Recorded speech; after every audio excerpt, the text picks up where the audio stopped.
হিলি থানার রামকৃষ্ণপুর এলাকায় 512 নম্বর জাতীয় সড়কের পাশ থেকে উধাও আস্ত 12 চাকার লরি। বুধবার সকালে এই ঘটনায় তীব্র চাঞ্চল্য ছড়ালো এলাকা জুড়ে। ঘটনার তদন্তে ঘটনাস্থল থেকে 10 কিলোমিটার দূরে দুর্ঘটনাগ্রস্ত অবস্থায় লরিটিকে উদ্ধার করল হিলি থানার পুলিশ।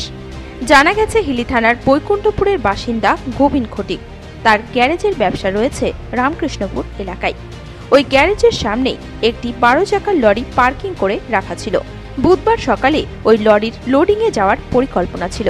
প্রতিদিনের মতোই গত মঙ্গলবার রাতেও গ্যারেজ বন্ধ করে কর্মীরা বাড়ি চলে যান। তারপর বুধবার সকালে গ্যারেজ খুলতে এসে কর্মীরা দেখেন গাড়িটি সেখানে নেই। গ্যারেজের আশেপাশে খোঁজাখুঁজি করেন গ্যারেজ কর্মী। কোথাও দেখতে না পেয়ে গ্যারেজ মালিককে বিষয়টি জানান ওই গ্যারেজ কর্মী। পাশাপাশি ঘটনায় তড়িঘড়ি হিলি থানার দ্বারস্থ হন তিনি। পুলিশ ঘটনাস্থল পরিদর্শন করে লরির খোঁজ শুরু করেন। তল্লাশিতে পতিরাম থানার চকশীতল এলাকায় দুর্ঘটনাগ্রস্ত অবস্থায় একটি লরি উদ্ধার হয়। তারপরেই লরি মালিকের প্রতিনিধিরা লরিটিকে শনাক্ত করে। ঘটনাস্থল থেকে লরিটিকে উদ্ধার করে নিয়ে আসে হিলি থানার পুলিশ। লরিটি চুরি করে নিয়ে যাওয়ার সময় দুর্ঘটনার কবলে পড়েছে বলে প্রাথমিক অনুমান পুলিশের। এই বিষয়ে গ্যারেজ কর্মী সুজিত কুমার সরকার জানান,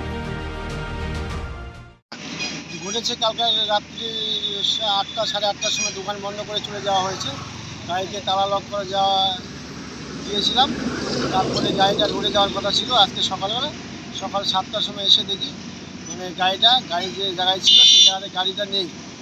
তারপরে আশেপাশে খোঁজাখুঁজি করলাম। খোঁজাখুঁজি করে না পরে মালিককে জানানোর পরে হিলি লোকাল থানাতে গিয়েছিলাম। যে থানাকে আইসি সাহেবকে জানানোর পরে সব লেখালেখি করার পরে আইসি সাহেবের কাছে একটা মোবাইলের হোয়াটসঅ্যাপের ছবি আসে।